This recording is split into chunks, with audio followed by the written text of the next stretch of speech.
Hello मेरे प्यारे प्यारे बच्चों, आज हम कहानी सुनेंगे एक गाय और शरारती बंदर की। चलिए अपनी कहानी को शुरू करते हैं। एक समय की बात है, एक शांत और हरी भरी घाटी में गौरा नाम की एक सीधी सादी गाय रहती थी। गौरा सबकी मदद करने वाली, नर्म और समझदार थी। पूरे जंगल में उसको बहुत सम्मान करते थे सभी। उसी जंगल में एक और प्राणी रहता था, बबलू बंदर। नाम तो बबलू था, लेकिन हरकतें इतनी शरारती थीं कि सारे जानवर उससे तंग आ चुके थे।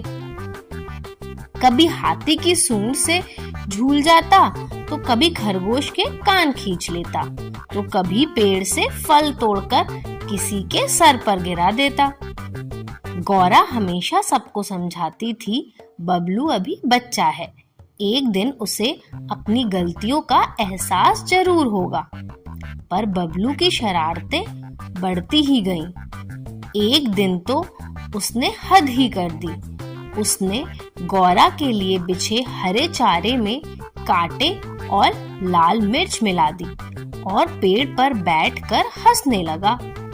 गौरा जब चारा खाने गई तो उसका मुंह जल गया और उसे बहुत तकलीफ हुई।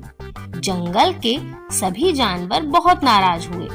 गौरा कुछ नहीं बोली, बस चुपचाप अपने तालाब के पास चली गई। लेकिन यहाँ से कहानी ने मोड़ लिया। अगले दिन से बबलू जहाँ भी जाता, उसके पीछे एक अनजान आवाज आने लगी, बबलू बबलू तू बहुत बुरा है। कोई नजर नहीं आता, बस आवाज गूंजती रहती। पहले बबलू ने सोचा कोई मजाक कर रहा है, लेकिन दिन ब दिन वह डरने लगा। आवाज तेज होती जा रही थी। खाना भी छूट गया, नींद भी उड़ गई। तीसरे दिन बबलू घबराकर सीधा गौरा के पास पहुंचा और बोला, गौरा दीदी, मुझे माफ कर दो, मुझसे बहुत बड़ी गलती हो गई। मैंने आपके साथ बहुत बुरा किया। गौरा मुस्कुराई और बोली, मैंने तो तुम्हें पहले ही माफ कर दिया था, लेकिन ये आवाज तुम्हारे दिल की है। जब कोई सच्चा पछतावा करता है तो उसका ज़मीर जागता है। बबलू की आंखों से आंसू निकलने लगे। उस दिन से उसने शरारतें करना छोड़ दी और सबकी मदद करने लगा। और गौरा, वह अब भी वैसी ही थी, शांत, समझदार, लेकिन अब अकेली नहीं थी। उसका सबसे प्यारा दोस्त बन चुका था बबलू।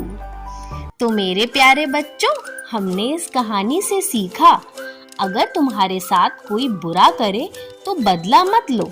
सच्चा पछतावा सबसे बड़ा बदला होता है, और जो अपने ज़मीर की आवाज सुन लेता है वही सच्चा इंसान बनता है। चलिए अब इस कहानी को यहीं समाप्त करते हैं और मिलते हैं एक नई कहानी के साथ। तब तक के लिए टाटा।